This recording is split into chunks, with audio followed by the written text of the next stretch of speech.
it up. Yeah. I'm going to talk to somebody. Nobody will listen, but I'm going to talk. Well, good morning, everyone.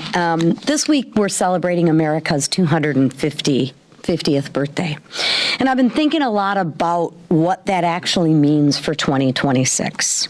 250 years ago, a group of people decided that freedom is actually worth fighting for. They were outnumbered by the British. They were outgunned by a complete empire. And you know what? They won anyways. So what does 250 mean? It means freedom isn't self-sustaining. Someone always has to be willing to defend it. And strength isn't just about having the biggest, most lethal army. It's about having the will to actually use it. Because deterrence requires not just capability, but it requires will. That's always been the American way. Peace through strength. Now, the greatest military in history of the world doesn't happen on its own. It takes investment, focus, and leadership that never loses sight of the fundamental truth. The best way to prevent war is to make absolutely certain that your adversaries know you have the capability and the will to defeat them, and defeat them decisively. 4 years under President Biden, we clearly didn't do that. Instead of asking questions like, are we lethal? Are we ready? Can we win? Biden's administration asked, are we meeting our DEI quotas? They handed promotions out based on checked boxes. Readiness conversations were crowded out by woke mandates, and they created a military that the world's bad actors began to see as distracted and soft. That's dangerous. But you know what? We're fixing it. The Working Families Tax Cuts rebuilt the foundation of military that is focused on one thing, and that is warfighter readiness. Not quotas, not ideologies, readiness and lethality. And that's the way it should be. Now, I want to talk about a contrast that we're seeing because it's stark and it actually matters. Republicans believe in a strong America. We believe our military should be feared by our enemies and trusted by our allies. We believe in fair and just enforcement of the law. And then you look at the other side.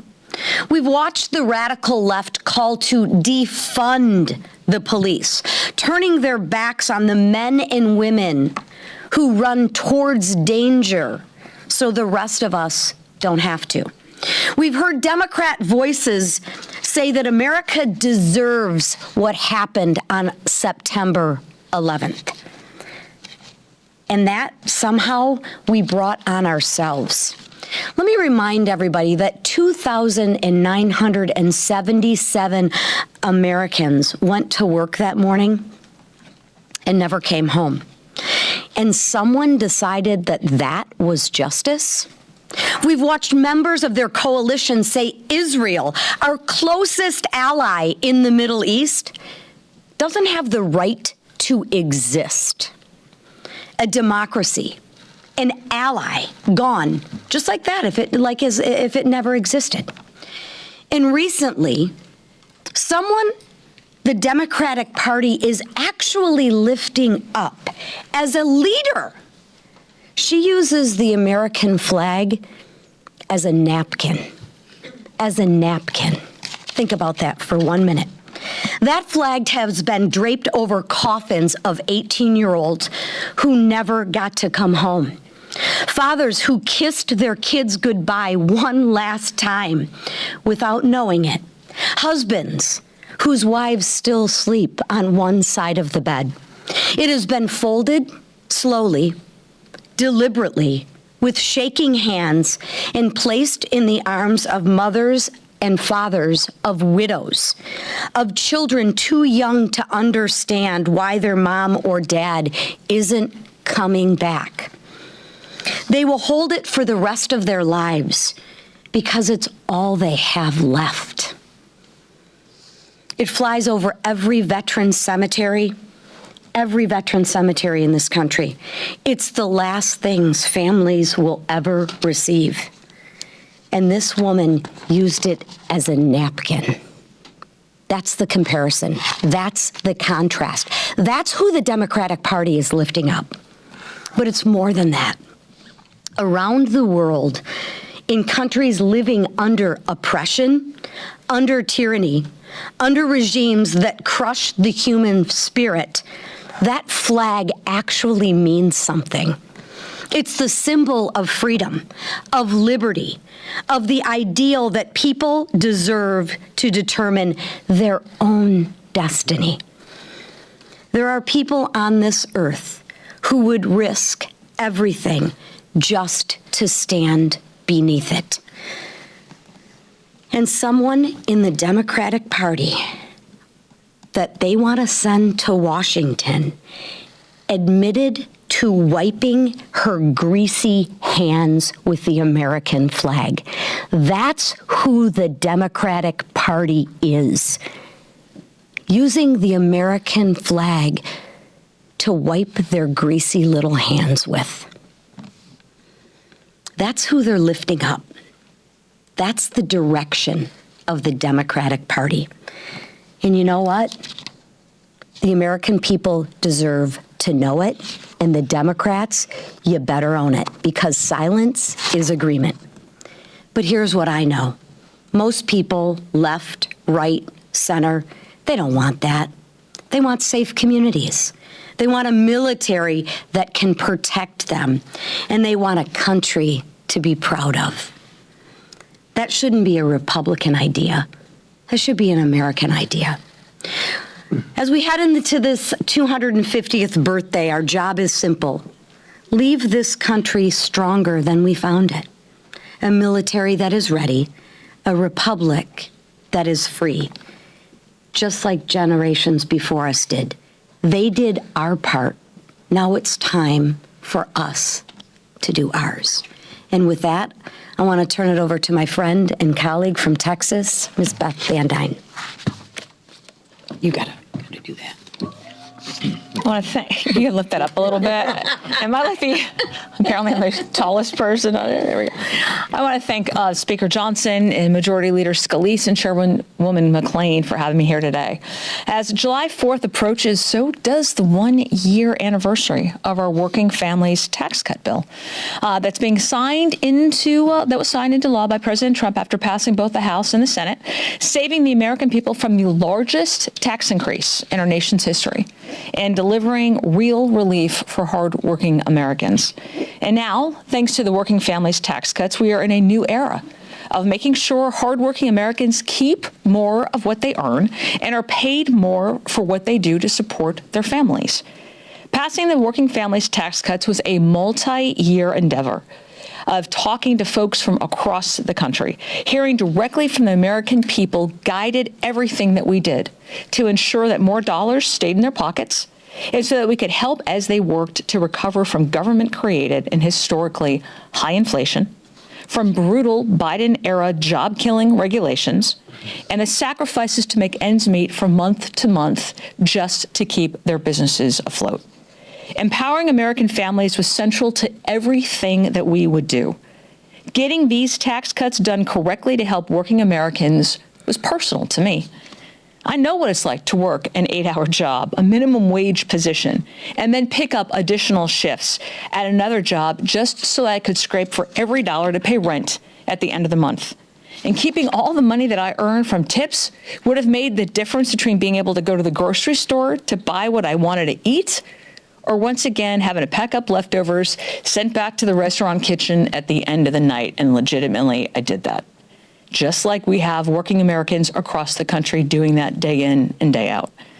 And as a mom of 2, with one child facing serious health battles, the expanded child tax credit and largest standard deduction would have let me pay for the care that my daughter needed without having to skip treatments or having to beg insurance bureaucrats who really didn't care if she got better or not. Democrats mock these tax dollars that saved for the American people. They sneer at what real relief means to real people. But I lived it. And I felt the soul-crushing anxiety of barely being able to make ends meet. And that's why these reforms mattered so deeply to me, and why they matter to every struggling family in America. And this isn't just about stabilizing households. It was about forging a stronger, brighter American future. And the working families' tax cuts are restoring hope. They are rewarding work, and they are unleashing the extraordinary potential of the American spirit. And that is the promise that we made, the fight that we won, and the future that we are proudly delivering for every working family in this great nation. Thank you, and God bless. And with that, look forward to hearing from our wonderful leader from the great state of Louisiana, Steve Scalise. Well, thank you. And I want to applaud Congresswoman Van Dyne for the hard work she did on the Ways and Means Committee and 11 different committees to bring the Working Families Tax Cut to life, to law. A year ago, July 4th, all of us were on the White House lawn standing with President Trump to celebrate the signing of what's going to turn out to be one of the most historic bills we've seen in our lifetime, a bill that is ushering in more opportunity for families, more wage growth for families. You're talking about, and Congresswoman Van Dyne mentioned it, what's happening right now. About 30 million Americans have taken advantage of no tax on tips and no tax on overtime. That's more money in their pockets today that they didn't have a year ago because of that legislation. And of course, keep in mind, every single Democrat voted against that bill. They voted against it because they want Washington to have more of your money. They want to control and have more power here. And to do what with it? To use it for fraud. We've seen it in states like Minnesota, Leering centers that we exposed because of the provisions, the anti-fraud provisions of that bill that we passed a year ago. None of that would have been exposed if we didn't have that legislation in place that every Democrat voted against. So again, eliminating fraud in states like Minnesota so that working families, a single mom working 3 jobs can have more money in her pocket. That's what the Working Families Tax Cut represented. We're going to bring a bill later this week to reflect on and celebrate the wins for American families that bill reflected.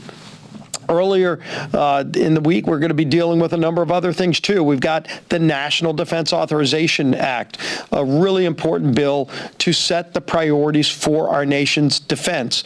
So, of course, there are always a lot of amendments on that bill, but ultimately its final passage to make sure that we continue to reprioritize our men and women in uniform, give them the tools that they need to be successful, and continue rebuilding our nation's defense, something that President Trump made a hallmark of this presidency.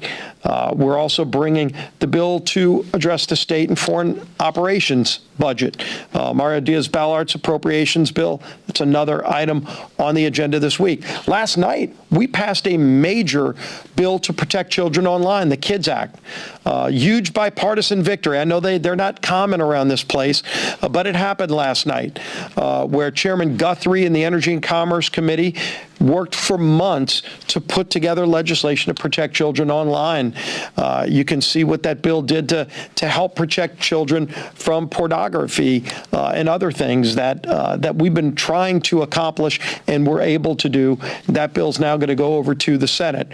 In addition to making sure our nation's defense is prioritized, we're also adding the Save America Act to the NDAA. So again, really, really important week. We're having other meetings on things like Reconciliation 3.0. But when you think about all of this, and we reflect on what's coming up this weekend, celebrating our nation's 250th birthday. It's going to be a great day. You see this great fair on the mall with, every state that wants to participate, being able to show off what's great about their states and what's great about our country. I come from the great state of Louisiana, where we celebrate the Louisiana Purchase in 1803 that doubled the size of our nation, and what it also allowed us to do in terms of gaining access to the Mississippi River so we could become a nation that exports exported our goods to the world, getting access to the port of New Orleans. That was the reason for the acquisition when Thomas Jefferson sent his detachment over to France to try to buy the port of New Orleans, and they came back with the entire Louisiana territory. By the way, for the bargain price of $15 million, we doubled the size of the country. It's a pretty darn good real estate deal. And then you think of all of the other things that our state and every state contributes to the greatness of this country. At a time when the Democrats are in a fight to go to the Bolshevik Revolution and see who can tear down America more, most Americans are celebrating what's great about this country. We are celebrating what's great about this country. Let the Democrat Party try to have a fight over seeing which candidate they can come up with that hates this country the most. It's disgusting to watch on their side, but that's their problem that they're going to have to contend with. And they have not. They can't confront the evils of some of the people that they're nominating. And you look on the other side, this is a country that's actually experiencing a golden age again. I mean, gas prices are down 50 cents from where they were just a few weeks ago and continuing to go down. Affordability is back again. And Democrats are upset about that because they wanted it as a talking point for November. But it shows you once again why this is going to be a contrast election in November. There's maybe in multiple generations never been a sharper contrast in terms of what the voters are going to be facing on this ballot. Common sense conservatives against far left communist Marxist socialists in November. Which direction of the country do the American people want to go? Do they want to keep experiencing this golden age that President Trump and Republicans are ushering in, or do they want to go back to the Bolshevik Revolution, which has failed every country it's tried? This is not the country we're going to try socialism. We will reject it. The voters will reject it in November. The Speaker of the House, Mike Johnson. Well, good morning, everybody. This is a great day, great week to be an American, to celebrate the greatest nation in the history of the world, and it's not even close. And you all hear me remind us of that all the time. The most free, most successful, most powerful, most benevolent nation that has ever been on planet Earth. America is back right now, and there are so many reasons to be excited and to celebrate with your family and friends. Celebrate freedom, celebrate the great blessings we have to be in this country, the greatest on the planet. We've got challenges, of course. We're working through those every day, but there is no reason not to celebrate. There is no reason to be depressed in any way. We recognize 250 years is still an experiment. We're still a grand experiment in self-governance. In 1776, the founders came together and they boldly proclaimed a self-evident truth. We call it the nation's creed. It's like a statement of faith. And they said right in the second paragraph of the Declaration, which we celebrate this weekend, we hold these truths to be self-evident. And what is this self-evident truth? It's something that's obvious. We hold these truths to be self-evident that all men are created equal. And I always pause there and say, note that it doesn't say born equal. It says created equal by God. And that it is God, our Creator, who gives us our inalienable rights, that among those the rights to life, liberty, and the pursuit of happiness. That statement was so revolutionary when it was made, when Jefferson wrote it on behalf of a small committee of founders, including Franklin and Adams, and they came up with that precise language. They were very careful in how they articulated that. They wanted to make this bold proclamation of something that was obviously true. And we are the stewards of that great foundational principle and truth. It means that everybody's made equally, created equally. It means that we all have, we strive for equality of opportunity. It means that every single person has inestimable dignity and value because our Creator made us in His image. The men that wrote that understood it from Scripture. That is what made America exceptional. That's what set us on the path to be the great nation that we are, one nation under God. Now, all of you know, because you've been in the chamber a lot, because you cover us, if we were there, we walked over there right now, one of the first things you notice if we come in the door where members come in is that inscription of the national motto right above the Speaker's rostrum. And if you look in the visitor's guide, it says the People's Guide, Visitor's Guide to the People's House. It's a beautiful publication they published some years back. We still hand it out, full color. On page 21, it talks about why the motto is above the Speaker's head and when it was placed there. And it says there it was placed in 1962 by Congress as a rebuke to the Soviets' philosophy during the Cold War. What was the Soviets' philosophy? Marxism, and its deviations, communism. Marxism, socialism, communism begin with the premise that there is no God. And Congress saw fit in the early 60s to make sure that we put that right there above the head of the speaker, because every member of Congress has to face that podium every single day, and they wanted future generations of Americans, and certainly those elected to represent the people, to remember what distinguishes America, that we are defined by our national creed, the foundational principle that set us on course to be so great. Now, here's what we face right now, surreal as it is. On the anniversary of the country, we have an open contest right now between the Marxists and communists and the Americans. Now, we've been saying for months that this is setting up, this midterm will be a contrast election. We've been saying a contrast between common sense and crazy. And now you can add another line there. It's common sense versus communism, because that's what's happening in the Democrat Party. The insurgent left is taking it over. I don't need to recount all the developments, even over the last week, for the people in this room, because you cover it minute by minute. But that is the contest that is shaping up. And so we're very sober-minded about this. A country that undermines its own foundations and founding principles does not survive. And the founders were very articulate also in their personal letters and their private correspondence and the things they gave down, the advice they gave that echoes down through the generations to you and me as stewards of this grand experiment. They didn't know how long it was going to last.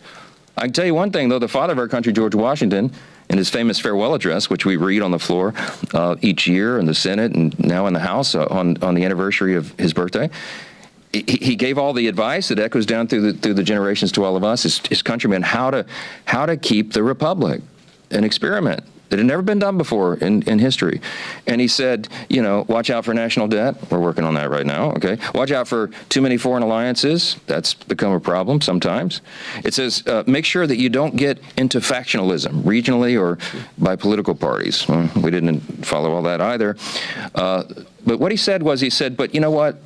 Almost as a summary statement, of all the dispositions and habits which lead to political prosperity, he wrote, religion and morality are indispensable supports. Again, echoing this common theme that we recognize that our rights do not come from a king or a government, they come from God himself, and it is to him that we owe our ultimate responsibility. That's what we're fighting for. And the insurgent left that hates America, hates our founding principles, they hate the idea of borders and prisons. They even want to remove the president and the Supreme Court in the latest Democrat Socialists of America little platform statement that you should be covering. Very dangerous stuff. Yeah, they wipe their hands on the American flag. Yes, many of them have ties to terrorist organizations. You can't make this stuff up. We're no longer in a battle just between Republicans and Democrats arguing over marginal tax rates or the size of regulation. This election and this year and the arguments and the things that are happening in Congress right now is a contrast between people who love the country and its founding principles and those who have open disdain and hatred for them. They want to tear America down. They want to tear down Western civilization, and it's not going to happen on our watch. So today, we're going to pass a rule today. We'll set up a National Defense Authorization Act. We will invest properly, appropriately, responsibly in America's national defense again. Our policies reflect that. We give a pay raise to our troops that's overdue, another 5 to 7%.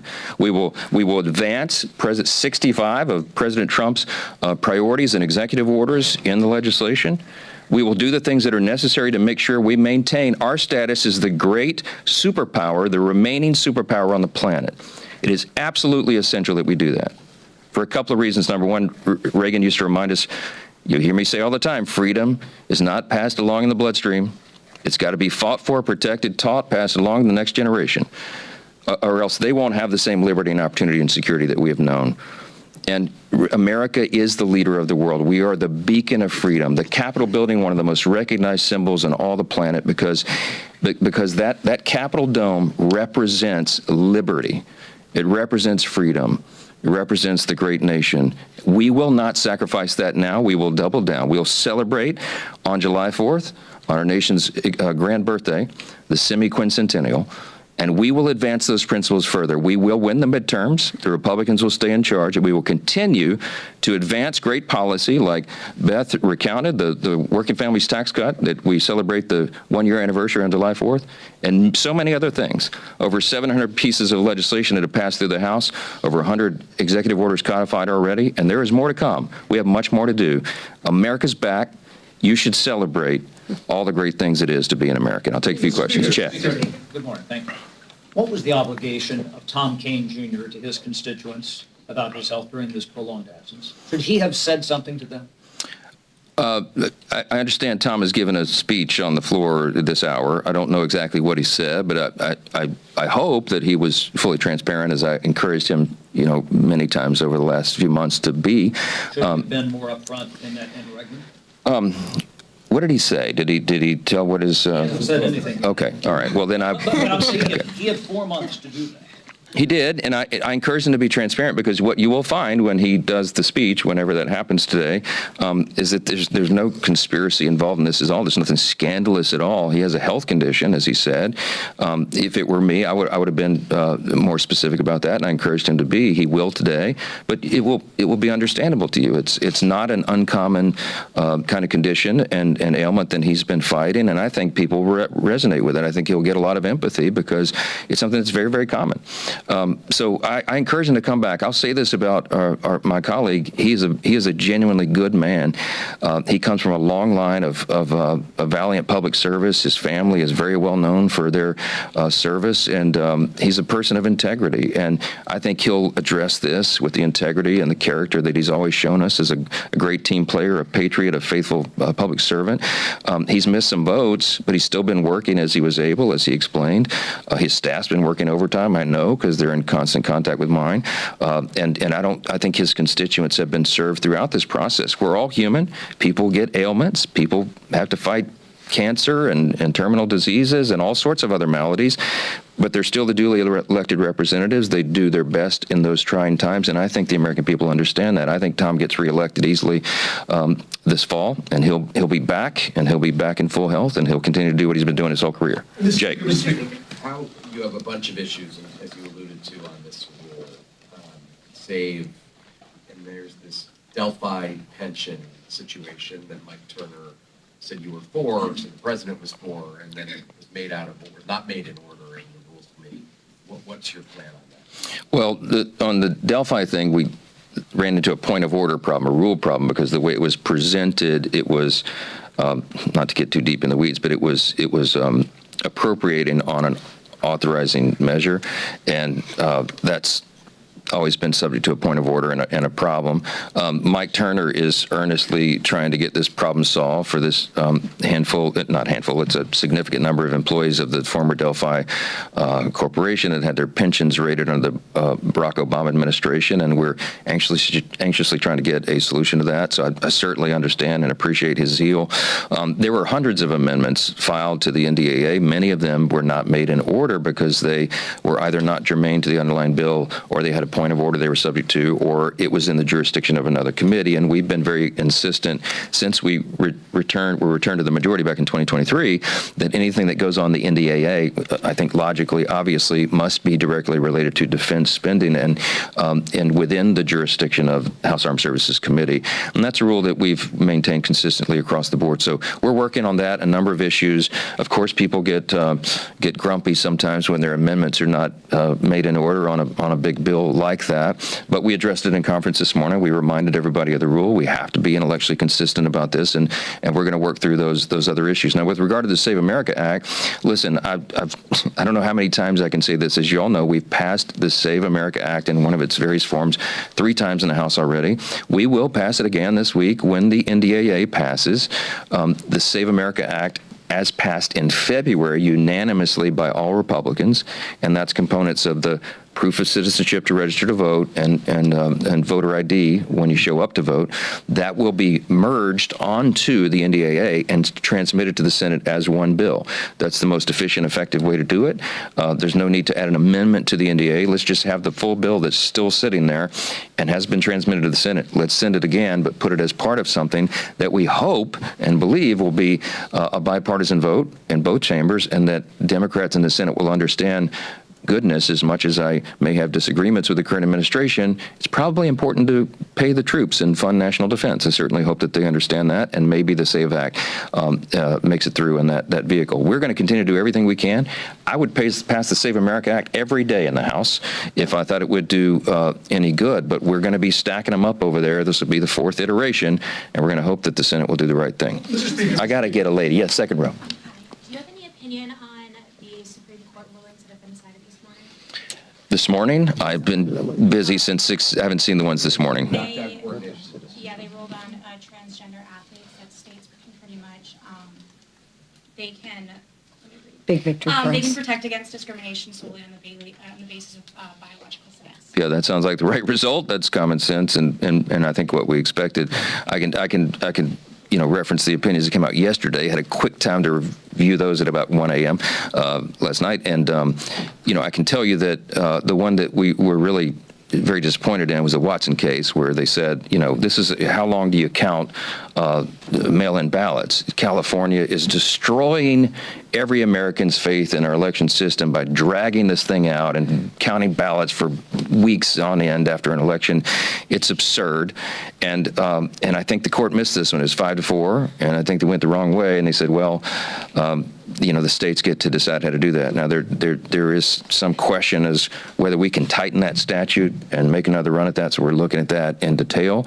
I'm going to make sure Congress does everything possible to ensure free and fair elections. Everything within our jurisdiction in every way possible. I can tell you every Republican in the Senate and the House is committed to that, and it is shocking and sad to me that Democrats refuse to vote for the most basic election integrity measures, even to say that you have to be a citizen to vote in America. There are Democrats who will not vote for that, even though it's already part of federal law. It's not enforced in the blue states. They will not vote for the enforcement of that. They will not vote on federal elections for you to have an ID when you show up to vote. That's a 90-10 public opinion issue, at least 80 in almost every survey. Everybody understands the common sense of that. Democrats won't help us. We got to do it on our own. Yes, ma'am. Second row. Segment. So birthright citizenship, which as I speak has not come down yet, but it helped hundreds of thousands of formerly enslaved people in Louisiana. Now, do you, as a constitutional lawyer and representative to the descendants of some of those people who were enslaved, agree with the president that it should be done away with? What was I missed the first part of the question. It helped hundreds of thousands. No, what was the It has reference? not come down yet, but do you agree with the president that it should be done away with? What hasn't come down? Birthright citizenship. The last case has not come down. Oh, birthright. Sorry, birthright citizenship. Yeah. Okay. Look. Yes. As a constitutional lawyer, I got lots of opinions on this. Okay. Understand what the framers did, and when we added this to our constitutional order, understood what the intent was. I think anybody who looks at this. Oh dear, what they rule? Here we go. As children born in the United States, parents unlawfully or temporarily present are subject to the jurisdiction of the United States and are citizens at birth under the 14th Amendment Citizenship Clause. So, what's your reaction to that? Well, This is real time. I need to read the opinion, okay? But obviously you could say that's a textualist, originalist view. However, I do think that this has been grossly abused in recent years, okay? And that is the case that was being made by the plaintiffs in the case, and we're very sympathetic to that because it is a serious problem. We have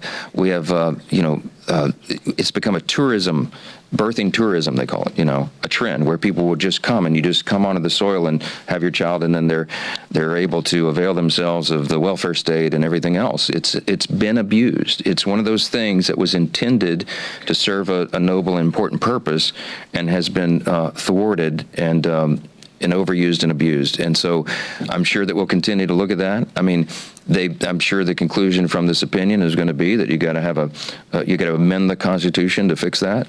As we all know, it's a big challenge to amend the Constitution. It's only happened 27 times in our whole nation's history, and the reason is because you got to have 2/3 of both chambers of Congress and 3/4 of the states to ratify.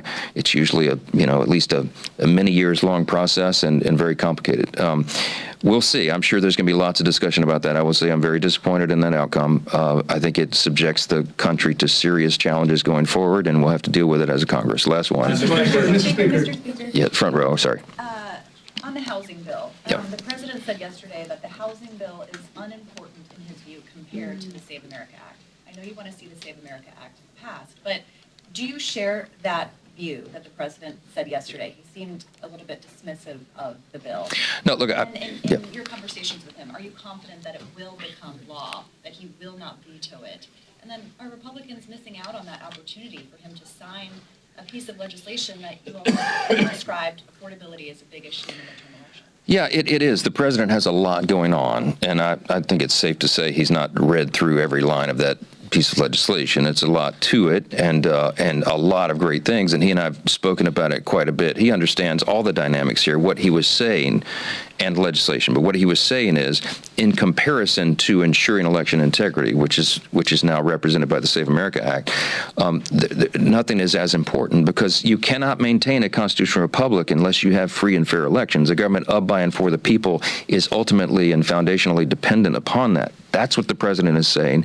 We all agree with that. And by the way, so do the American people. And that's not to say that there are not also incredibly important issues, and the cost of living and affordability is among them. It's top of mind. I've spent 6 hours in the Oval Office just in the last few days. I think 4 hours on Thursday, over 2 hours yesterday. We talked about all this in great length. The president certainly understands the importance of affordable housing. As he's noted yesterday, he knows as much about housing as anybody, because that in many respects was part of his portfolio and career.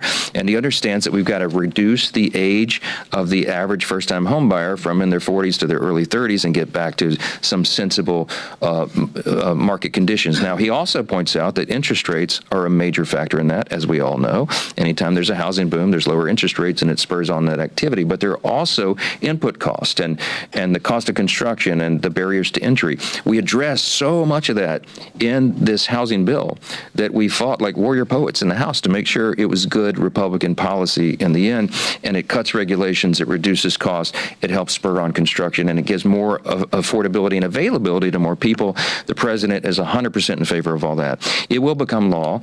I've encouraged him that he should put he has a big, bold signature, as you all know, and I said, sir, you should get the fattest black marker you have and sign your name really big on that, because the results of it, I'm telling you, are going to be very, very good for the American people, and it will fulfill your promises and your desires, sir, to make sure that more people can grasp the American dream. And so I hope he does sign it. If he doesn't, it's still law. We'll still celebrate it. But he's trying to make a point, and I think he's making it very effectively. And the fact that you all ask me every 3 steps down the hallway illustrates that he has achieved the desired objective, and that is to make Save America the #1 thing, because if we don't get that right, everybody's concerned about what happens next. So I think that's a way to summarize it. Thanks for the lifetime commentary on a Supreme Court case I haven't read yet. I'll go do my best and dig into that. Thank you all for the time. Happy July 4th. Sorry for interrupting you, Mr. Speaker.